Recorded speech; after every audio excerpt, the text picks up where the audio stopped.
আমাদের এই দীর্ঘ 9 জানুয়ারি থেকে আজকে পর্যন্ত 32টি দলের ভিতরে যেই দুর্দান্ত পারফরমেন্স, যেই দুর্দান্ত খেলার মাধ্যমে আমরা আমাদের এই ক্রিকেটকে সমৃদ্ধশালী করতে চাই, সেই ইউনিভার্সিটির সকল খেলোয়াড়দেরকেও আমি জানাই আন্তরিক অভিনন্দন এবং কৃতজ্ঞতা।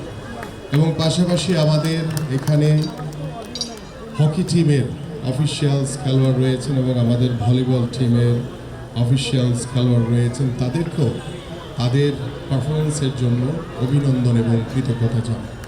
পাশাপাশি আমরা বিশ্বাস করি যে আগামীর ক্রীড়াঙ্গন হবে আপনাদের সবার, এদেশের ক্রীড়ামোদী দর্শক যারা খেলোয়াড় রয়েছে, ভবিষ্যৎ যারা খেলোয়াড় হতে চায়, আগামীর ক্রীড়াঙ্গনের মাধ্যমে আমরা একটি সুন্দর জাতি গঠন করতে চাই।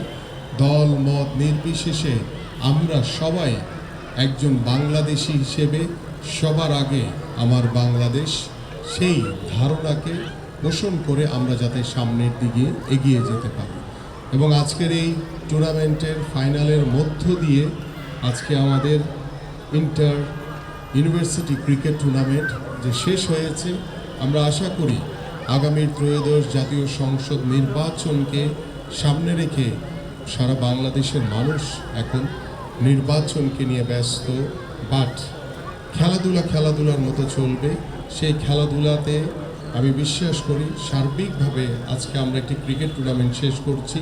আমরা পর্যায়ক্রমে হ্যান্ডবল, আমাদের অন্যান্য যে খেলাগুলো রয়েছে, ভলিবল সহ অন্যান্য যে স্পোর্টসগুলো রয়েছে, সেগুলো আমরা ধারাবাহিকভাবে চলমান রাখবো ইনশাল্লাহ। এবং আগামীর নির্বাচনের পরে আমরা আশা করছি যে আগামীর একটি নতুন প্রজন্মের, ভবিষ্যৎ প্রজন্মের তরুণ এবং যুবকদের চিন্তা ভাবনাকে সর্বোচ্চ গুরুত্ব দিয়ে আমরা আগামীর ক্রীড়াঙ্গনকে নতুনভাবে ঢেলে সাজাতে চাই। এই প্রত্যাশা রেখে আমি আজকে আমার বক্তব্য এখানে শেষ করছি। সবাইকে ধন্যবাদ। বাংলাদেশ জিন্দাবাদ।